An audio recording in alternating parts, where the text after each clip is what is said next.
목자를 만난다는 것은 매우 귀한 일입니다.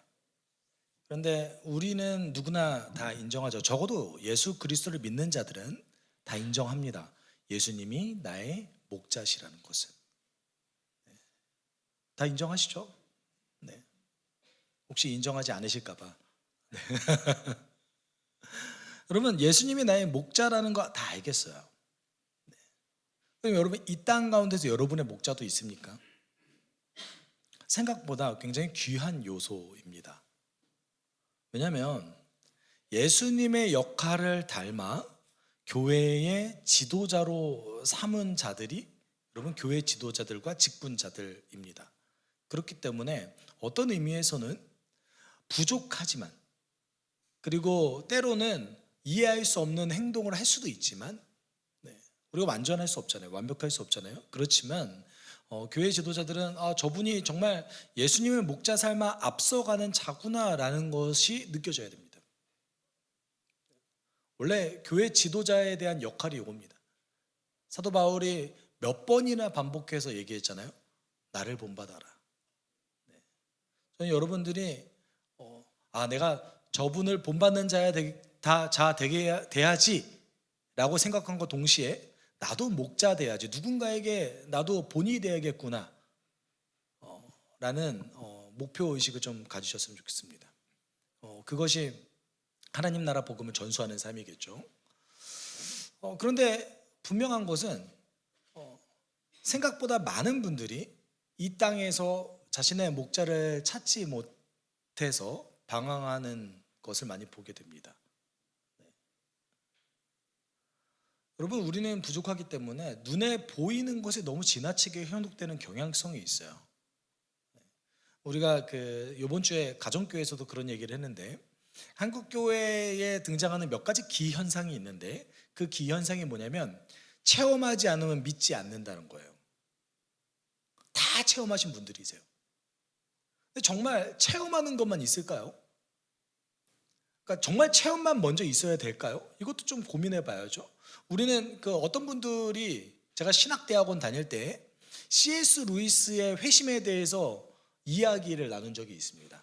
그러면서 어떤 이야기가 있었냐면, C.S. 루이스가 정말 회심했나? 라고 의심을 했던 거예요. 되게 이상하죠. 우리가 뭐라고 그가 회심했는 걸 의심하고 있어요.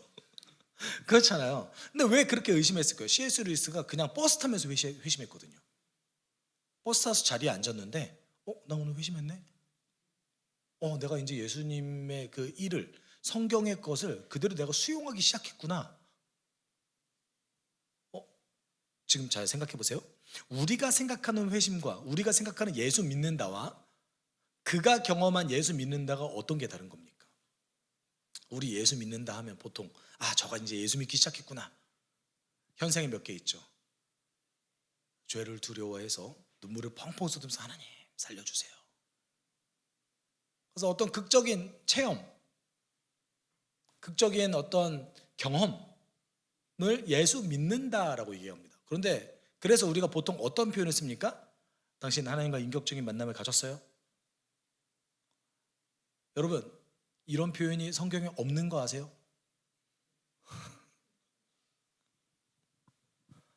우리는 전부 다, 왜냐면 체험이 먼저니까, 진리보다 체험이 먼저니까 그 표현이 성경에 없다는 걸 인식하지 못합니다. 하나님을 경험하셨어요? 사도들은 그럼 어떻게 하셨을까요? 우리 사도들은 당신 하나님을 경험하십시오. 하나님과 인격적인 만남을 가지셔야 됩니다. 이렇게 했을까요? 아니요. 회개하십시오. 믿으십시오. 살아가십시오. 단순하죠. 하나님을 경험하는 것은요, 우리가 진리에 맞게 살아갔을 때 그에 맞춰서 하나님께서 주시는 것입니다. 우리가 경험을 조작할 수 없잖아요. 근데 원하면 하나님이 경험을 시켜주십니까? 어떻게 해요? 하나님 주권 아니에요? 그렇죠? 그러니까 우리가 할 수 있는 것은 우리가 하는 영역에서 하는 거예요. 그러니까 어떤 의미에서 그렇기 때문에 한국교회 이렇게 체험 중심적이기 때문에 처음 예수 믿는 사람들이 그렇게 힘들어하고 어려워해요. 도대체 만난다는 게 뭔 말이야? 보이지도 않는데. 근데 막상 막상 정말 경건해 보이는 그리스도인들에게 그걸 물어보면 그들도 설명하지 못해요. 있어, 그런 게. 경험해봐야지 아는 거야. 있어, 그런 게. 그렇죠? 제 말이 틀렸습니까? 잘 생각해 보세요. 우리가 얼마나 왜곡된 신앙생활을 했는지 여기서 보입니다. 그렇게 경험했어요. 그리고 그때 만난 믿음, 그때 만난 하나님에 대한 인식을 더 강화하는 방향으로 합니다. 그때만 내가 경험했던 그 하나님, 그 하나님이 정말 하나님인지 어떻게 알아요? 검증해 보셨어요? 정말 하나님이 주신 경험이라는 거 어떻게 검증합니까? 그렇죠? 그럼 말씀을 통해서 검증해야 되는데 말씀을 통해 검증하지 않고 자기 확신을 다시 검증합니다. 그래서 기도하면서 하나님, 그때 나에게 이렇게 말씀하신 하나님, 나에게 또다시 이런 경험을 주십시오. 어떤 일이 벌어지죠? 경험과 감정이 계속해서 강화되는 현상을 우리는 보게 됩니다. 그러면 어떤 일이 발생할까요? 자기 중심적인 신앙생활을 하게 되는 거예요. 그 안에 뭐가 빠져 있죠? 진리가 빠져 있습니다. 왜 한국교회 성도들이 그토록 말씀 읽기를 힘들어하느냐? 왜 한국교회 성도들이 그토록 말씀 중심으로 살아가지 않느냐? 당연하죠. 그렇게 배우지 않거든요. 그렇게 배우지 않습니다. 좀 너무 재미있죠? 이것이 우리의 신앙의 메커니즘입니다, 사실은. 그래서 더 강한 걸 찾죠. 솔직히 저도 그렇습니다. 인간의 욕망이란 것이 다 눈에 보이는 걸 좀 보고 싶잖아요. 저도 아는 선교사님이 본인이 기도하니까 병이 났대요. 너무 부러운 거예요. 네. 너무 부럽잖아요. 나도 내가 기도하면 누가 병이 났으면 좋겠다. 여러분 그렇지 않으세요? 근데 그 선교사님이 뭐라고 그랬냐면 자기는 아무 느낌이 없었대요. 저도 형 너무 부러워요 이러니까 그 형도 나도 그 경험은 걔가 부럽더라. 본인은 아무 느낌이 없었대요. 너무 웃기죠? 네. 여러분, 우리는 어떤 것에 기쁨을 누리고 즐거워해야 됩니까? 뭔가 우리가 왜곡된 메커니즘의 왜곡된 사고 방식 속에서 그동안 신앙생활 해왔는지 한번 오늘 이 시간에 점검해 봤으면 좋겠습니다. 오늘은 심판과 회개에 대한 내용입니다. 진짜 회개가 뭔가, 그리고 회개하지 않는 자들의 특징이 무엇인가, 이걸 좀 살펴봤으면 좋겠어요. 바울은 비시디아 안디옥 회당에서 말씀을 전했습니다. 하나님께서 예수를 통해 하신 일에 대해서 아주 자세하게 전했습니다. 하나님께서는 예수님의 십자가를 통해서 모든 죄의 대가를 지불하셨고 그 죄의 대가를 지불하시면 우리는 죄 용서를 받았습니다. 죄 용서는 우리에게 지금 이 순간에 이 삶에서 어떤 것을 줍니까? 자유를 줍니다. 우리의 삶의 행동과 선택으로부터 두려워하지 않을 자유를 우리에게 줍니다. 우리는 두렵잖아요. 어떤 선택을 했을 때 두렵지 않습니까? 어떤 행동을 했을 때 그것이 잘못된 결과로 이어질까 봐 너무나 두렵죠. 그런데 죄의 용서는 그것에서부터 자유할 수 있게 우리를 만들어줍니다.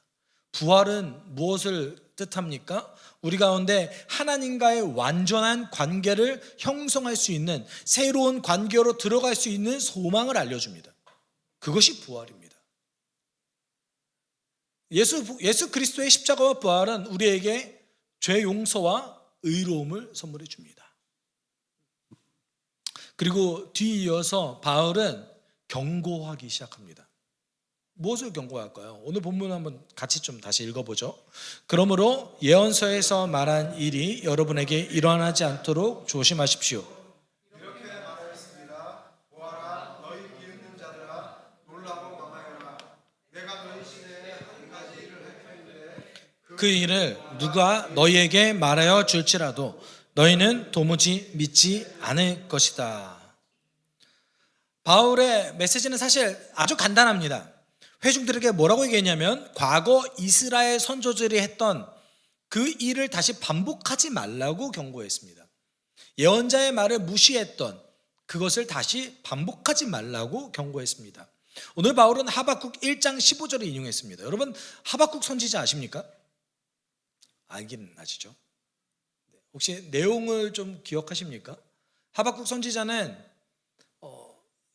이스라엘의 마지막 선한 왕이었던 요시야 왕이 죽고 나서 이스라엘의 극심한 남유다 왕국이 극심한 혼란기에 빠져 들어갔을 때에 활동했던 선지자였습니다.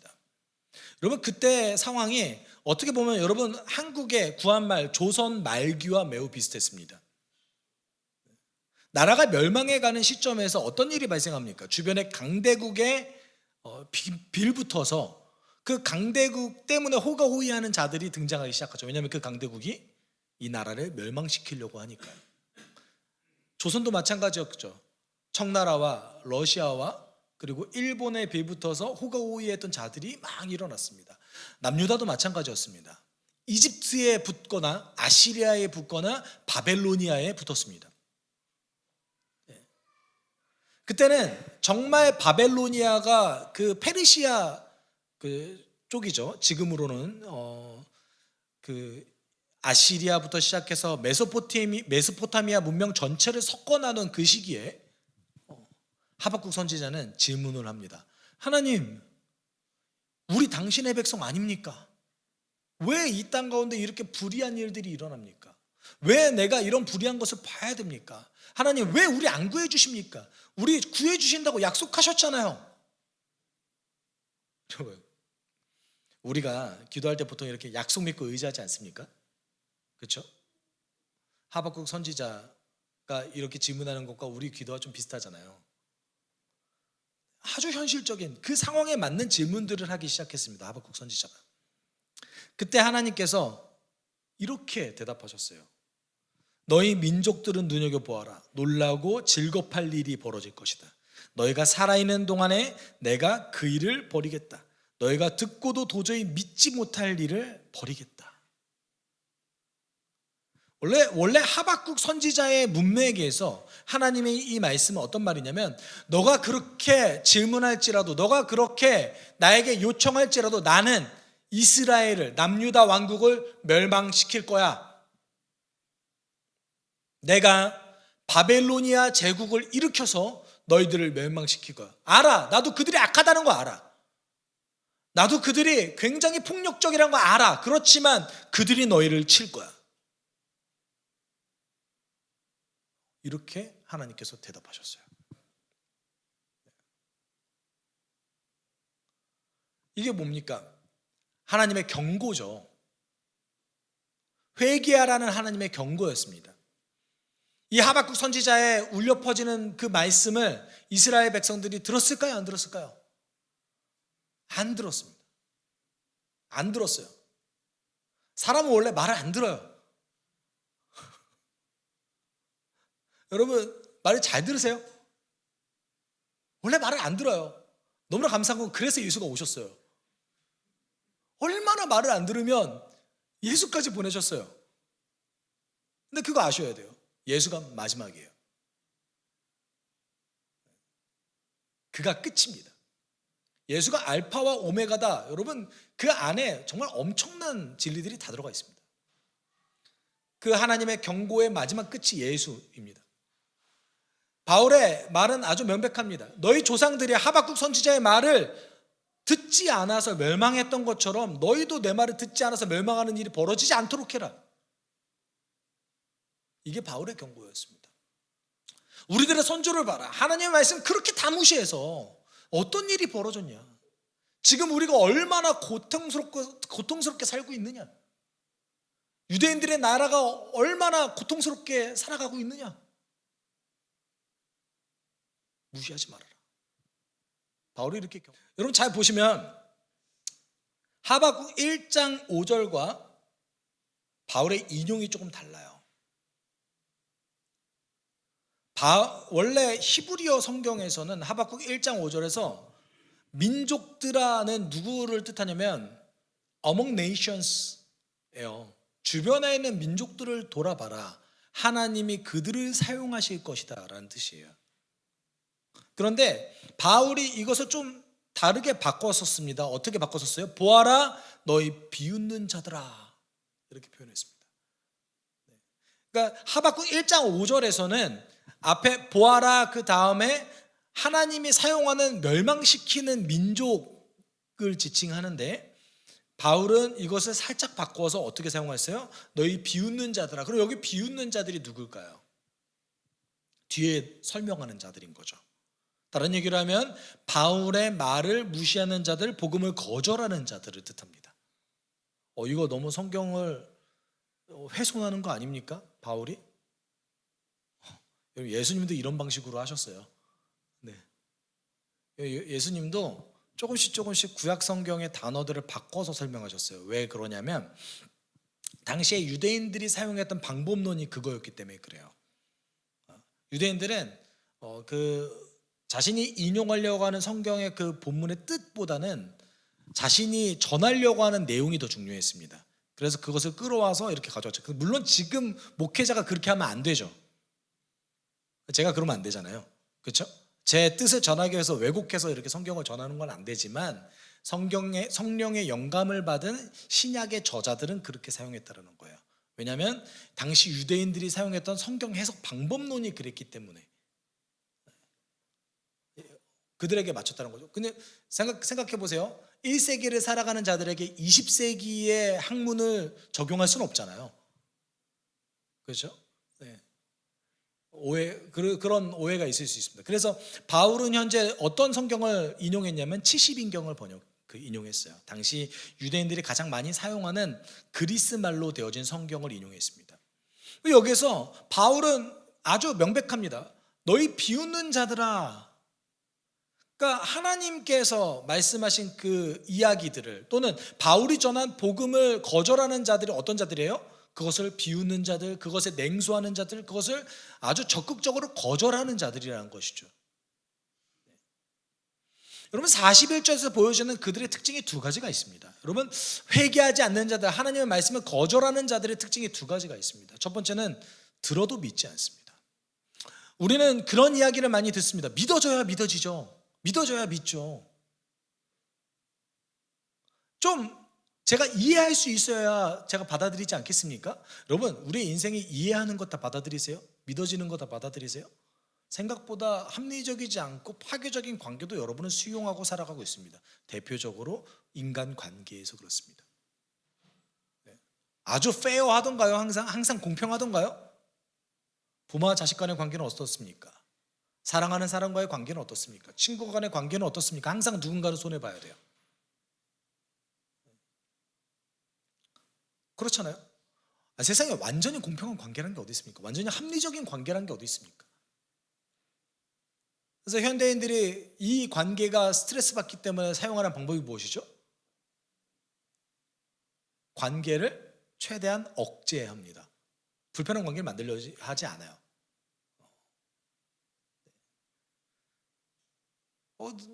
그러면 뭔가 우리가 정신적으로 더 나아진 세상이 돼야 되잖아요. 현대 통계는 우울증, 정신병에 대한 어떤 지속적인 증가 추세를 보여주고 있습니다. 증가율이 늘어나고 있어요. 생각보다 관계는 우리가 비합리적으로 보일지 모르지만 그것이 우리의 정신을 건강하게 만드는 것도 사실입니다. 참 재밌죠? 여러분 제가 이 말씀을 왜 드리냐면 우리의 이해의 영역은 믿어진다, 이것이 생각보다 합리적인 그 메커니즘을 통해서 이루어지는 것이 아니라 내 느낌의 영역이라는 거예요. 나의 선호의 영역입니다. 아닙니까? 우리 그런 경우 너무나 많이 보죠. 어떤 경우 많이 봅니까? 너무나 학식이 있어요. 굉장히 고학력자입니다. 근데 이상하게 어떤 한 특정 분야에서만 확증 편향을 갖고 있는 것을 우리는 보게 됩니다. 대표적으로 정치와 종교의 영역이죠. 그 영역만 들어가면 사람이 이상해져요. 못 보세요? 그런 거? 저도 그래요. 다 그래요. 여러분 우리 다 이상해요. 여러분 각자 한 명 한 명을 다 뜯어보죠. 그러면 절대 누군가가 이해하지 못할 영역들을 하나씩 다 갖고 있어요. 안 그런 것 같으세요? 아마 여러분이 저를 봐도 그럴 거고요. 제가 제 아내를 봐도 그렇습니다. 제가 여러분을 한 분 한 분 다 만날 때 가끔은 왜 이렇게 생각하시지? 라고 고민할 때가 떨어 있습니다. 왜냐하면 저는 이해하지 못하는 영역이니까요. 모든 사람은 다 확증 편향을 갖고 있습니다. 이 말이 뭘 뜻합니까?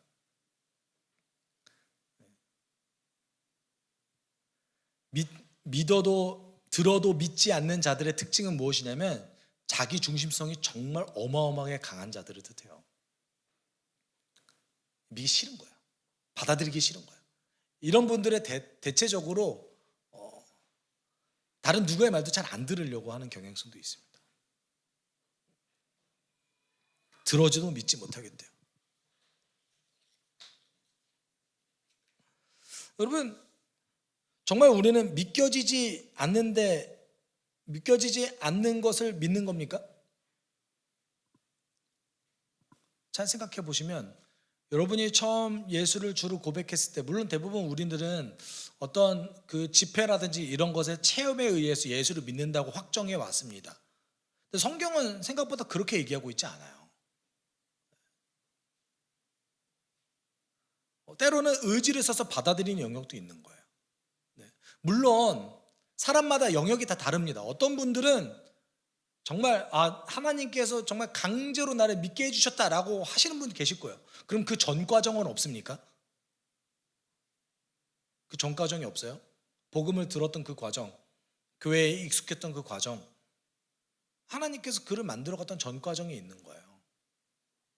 근데 회개하지 않는다는 특징은 듣지만 그것을 때로는 이것이 맞는 말인 것 같아요 라고 이야기도 하지만 받아들이지 않는 자들입니다.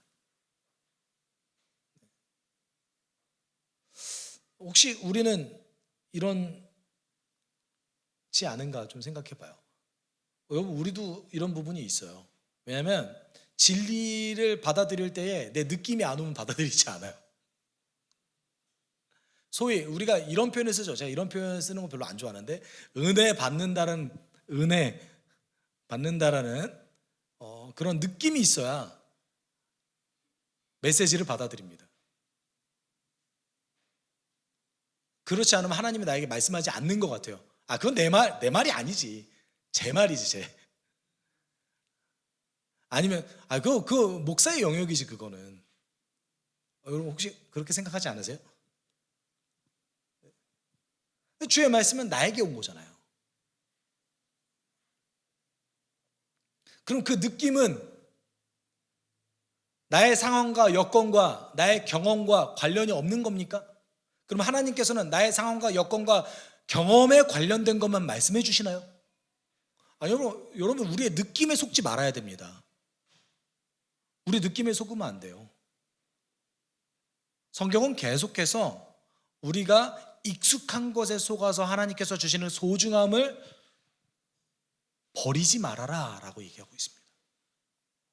두 번째 특징은 그들은 망하는 자들입니다. 망해요. 그렇죠? 회개 안 하니까 망한다. 여러분 그런 의미가 아니라 이 땅에서 살아갈 때도 망하고 최후 심판 때도 망한다는 뜻이에요.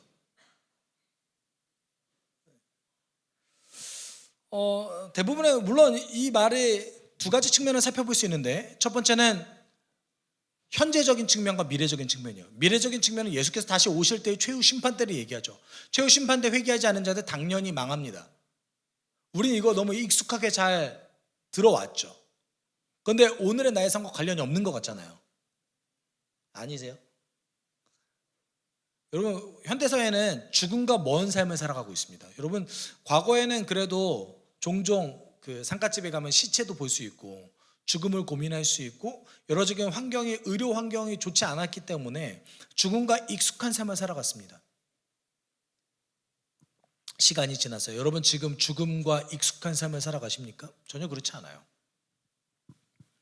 미국이나 서구 문명에 가보면 도심가에 무덤이 있는 것들을 좀 발견하게 되실 거예요.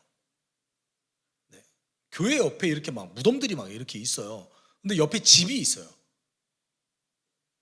우리 문화에선 되게 이상하잖아요. 그렇죠? 되게 이상하잖아요. 안이상하신가요? 우리는 무덤에 산에 가야 되잖아요. 여러분, 그들은 죽음을, 기독교 문화 내에서는 죽음을 어떤 하나님의 심판을 계속해서 상기시킬 수 있는 굉장히 의미 있는 것이라고 받아들였습니다. 그래서 교회는 언제나 그 죽은 자들을 교회 옆에다 묻었어요.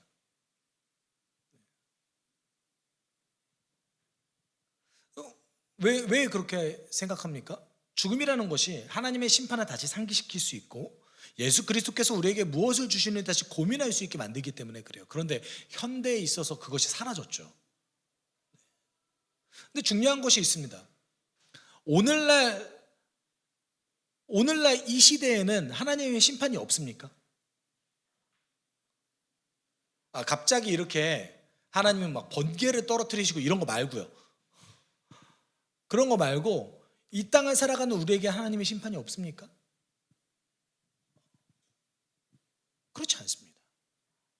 여러분, 로마서 1장 22절에 이 현재적 심판을 받아들이지 않고 회개하지 않는 자들에 대해서 성경은 이렇게 얘기하고 있습니다. 사람들은 스스로 지혜가 있다고 주장하지만 실상은 어리석은 사람이 되었습니다. 그런 자들이 결국 어떤 일을 경험하게 되냐면, 그러므로 하나님께서는 사람들의 마음에 욕정대로 하도록 더러움에 그대로 내버려 두시니 서로의 몸을 욕되게 하였습니다. 현재적 심판이 있는 거예요. 그 현재적 심판의 최고봉은 뭐냐면 하나님께서 그들을 그냥 내버려 두시는 거예요.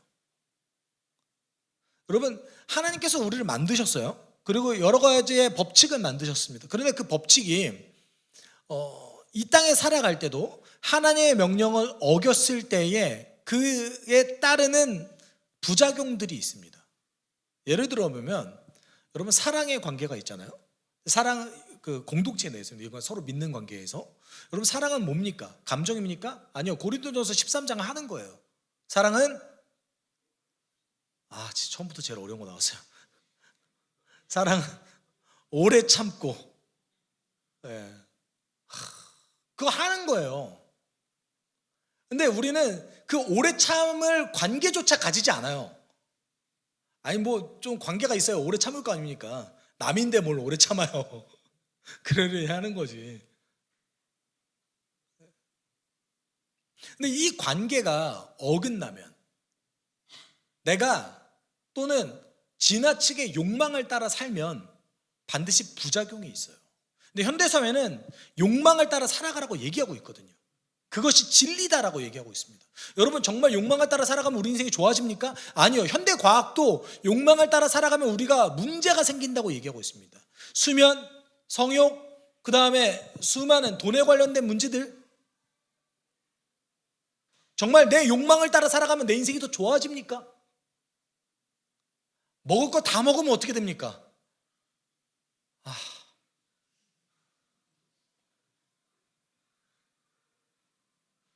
놀 거 다 놀고 밤낮이 바뀌면 우리 인생은 어떻게 됩니까?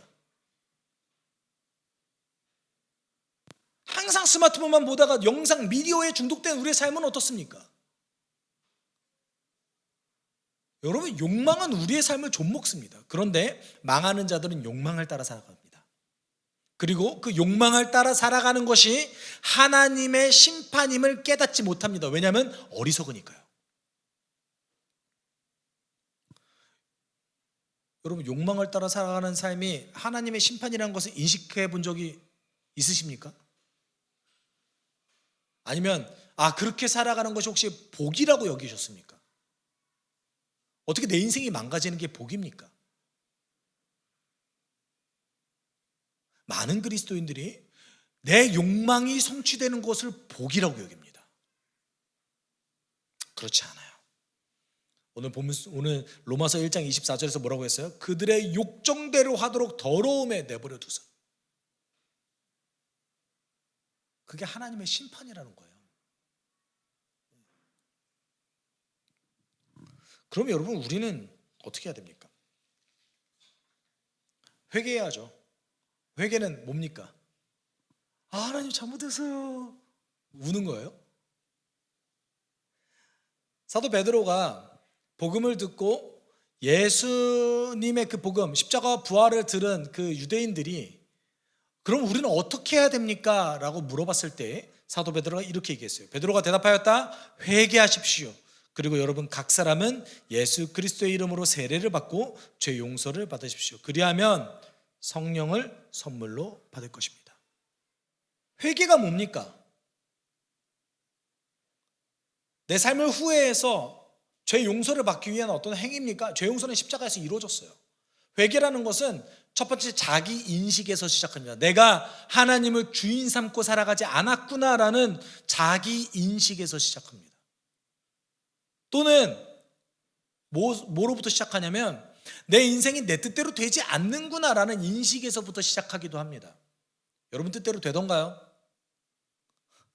죄송하지만 제 뜻대로 되는 게 없더라고요. 혹시 그것을 성취하셨다면 아주 소수의 몇몇 분은 그런 걸 성취하시죠. 근데 모든 영역에서 그럴 수는 없죠. 우리는 알던지 모르던지 이 땅을 주관하는 자가 존재한다는 것을 느끼며 살아갑니다. 내 인생 내 뜻대로 되지 않거든요. 사도 바울이 로마서 1장 21절에 하나님을 알고도 하나님을 하나님으로 인정하지 않는 자들이라고 명했거든요. 정말 하나님 모릅니까? 근데 사람들은 왜 이렇게 점집을 많이 갑니까? 정말 재미로요? 아니요. 알게 모르게 우리는 인식하고 있는 거예요. 내 욕망대로 살아가면 왜 인생은 망가집니까? 왜 정신은 더 피폐해집니까? 하나님의 법칙을 따라 살아가지 않기 때문에 그렇습니다. 여러분 회개는 이 인식에서 시작됩니다. 내 삶이 왜 불행한가? 내 삶이 왜 피폐해지고 있는가? 나는 왜? 내 삶의 진정한 의미는 무엇인가? 나는 어떤 가치를 가지고 살아가야 되는가? 이 인식에서 시작하는 것이 회개입니다. 그리고 두 번째가 받아들여야 되는 거예요. 예수께서 이 비참한 인생을 살아가는 우리들에게 무엇을 하셨는가? 그것을 그대로 수용하는 것이 회개의 일환입니다. 마지막으로 어떤 일이 벌어지죠? 그 예수를 내 삶의 주인으로 받아들여야 돼요. 예수님은 내 삶의 어떤 가생에 이렇게 잠깐 걸치고 계시는 분이 아니세요. 내가 내 거 다 하면서 내 중심으로 살아가면서 여기 잠깐 예수님 섬기지 뭐. 우리 예수님 천국행 티켓이 아닙니다. 우리 예수님 어떤 분이십니까? 우리의 주인이에요. 우리의 주인인 걸 받아들이는 것이 회개입니다. 그렇다면 회개는 때로는 여러분 이 과정이 쉬워요? 내 인생 완전히 180도 바꿔야 되잖아요. 내 인생의 전환을 내가 이쪽을 바라보고 있는데 여기를 봐야 되잖아요. 쉬워요? 내가 하기 싫은 것도 해야 되잖아요. 쉬워요? 아니요. 회개는 때로는 단번에 벌어지지 않을 때가 많습니다. 우리 인생을 완전히 바꾸는 건데 어떻게 이게 단회적으로 벌어집니까? 과정적이에요. 회개는 과정적이에요. 여러분 그렇기 때문에 진실한 회개는 하나님을 주인 삼아서 예수가 나의 목자가 되어집니다. 내 삶에 예수가 주인이 아니고 목자가 아니면 회개하지 않은 거예요. 다른 얘기를 하면 예수 믿지 않은 거예요. 엄청난 일입니다.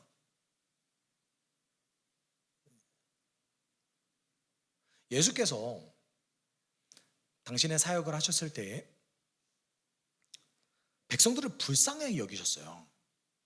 왜 불쌍히 여기셨는지 아세요? 그들이 가난해서? 그들이 병들어서? 아니요. 그것 때문에 불쌍히 여기지 않으셨어요. 같이 한번 읽어볼까요? 예수께서 무리를 보시고 그들을 불쌍히 여기셨다. 그들은 마치 목자 없는 양과 같이 고생에 지쳐서 기운이 빠져 있었기 때문이다. 아멘. 여러분, 예수님께서 왜 이스라엘 백성들, 무리들을 불쌍히 여기셨습니까? 누가 없어서? 목자가 없어서요. 정말 그들에게 목자가 없었으니까 그들은 매주 예배를 드렸습니다. 매주 하나님을 경외했습니다. 하나님을 믿었어요. 약속을 신뢰했습니다. 그런데 왜 목자가 없다고 그랬을까요? 그들을 하나님을 주인 삼지 않았거든요. 여러분, 진실한 회개는 예수 그리스도가 내 삶의 목자가 되는 거예요. 하나님의 눈에 보시기에 예수 그리스도를 목자로 삼지 않는 우리들을 어떻게 여기십니까? 불쌍히 여기십니다. 우리 같이 좀 기도해 봤으면 좋겠어요. 같이 기도하실 때 하나님,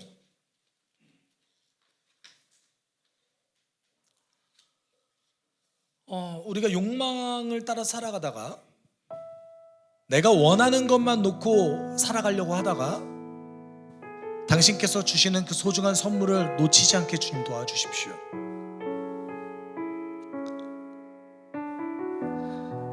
내가 원하는 삶을 아주 열심히 살아가려고 하기보다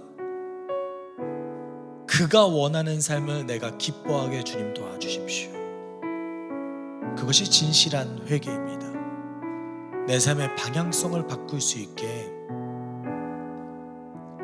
나를 좀먹는 많은 것들이 나를 유익하게 한다라고 사단이 지금 속이고 있지만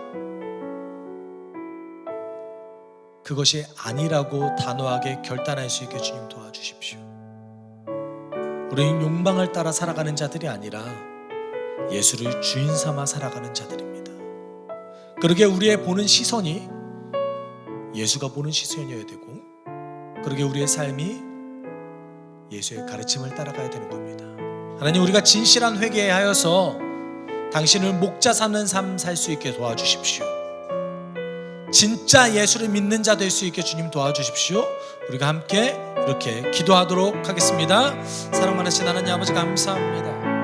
하나님, 우리를 인도해 주십시오. 우리가 진정으로 주님께 나아가길 소망하오니 하나님, 우리 가운데 당신의 은혜와 당신의 영을 부어 주십시오. 사랑이 많으신 하나님 아버지, 우리가 지금 이 순간에 당신께 나아가길 소망하오니 하나님, 내 삶을 좀먹고 있음에도 불구하고 그것이 나에게 유익이라고 판단하고 있었던 수많은 욕망들, 그 욕망을 따라 살아갔던 나의 소비들, 그 모든 것들이 하나님 이제 무익하다고 고백하며 내가 예수를 내 삶의 중심에 주인 삼아 살아갈 수 있게 우리 인도해 주십시오. 하나님, 그것이 우리가 가장 유익함을 누리며 가장 풍성한 삶을 살아갈 수 있는 비결이라고 믿습니다. 당신의 뜻을 살아갈 때 내 삶이 더 풍성해집니다. 당신의 뜻을 위해서 살아갈 때, 당신의 뜻을 놓고 살아갈 때에 우리가 더 풍성한 삶을 살아갈 거 믿습니다. 하나님, 어리석은 자 되지 않게 도와주십시오. 이 땅에서 망하는 자 되지 않게 주님 도와주십시오.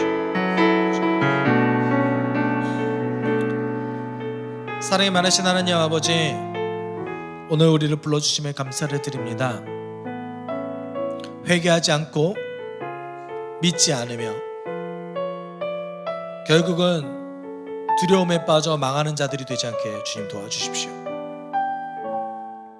우리가 진실로 회개하여서 예수를 주인 삼아 그를 목자 삼는 삶 살아갈 수 있게 인도하여 주십시오. 그 삶이 우리에게 가장 복된 삶이고 가장 행복한 삶일 거라 믿습니다. 당신께서 주시는 그 놀라운 그 은혜가 우리를 지배하는 삶일 거라고 믿습니다. 주님, 우리가 속지 않게 하여 주시고 진정한 회개를 할 수 있는 자 되게 하여 주십시오. 모든 것 감사드리며 거룩하신 예수 그리스도의 이름으로 기도드립니다. 아멘. 주 예수 그리스도의 은혜와 하나님의 사랑과 성령의 교통하심이 예수 그리스도를 주인 삼아 그를 목자 삼기를 소망하는 우리 숲속교회 성도들 위해 그들의 한 주간의 삶 가운데 함께 있을지어다. 아멘.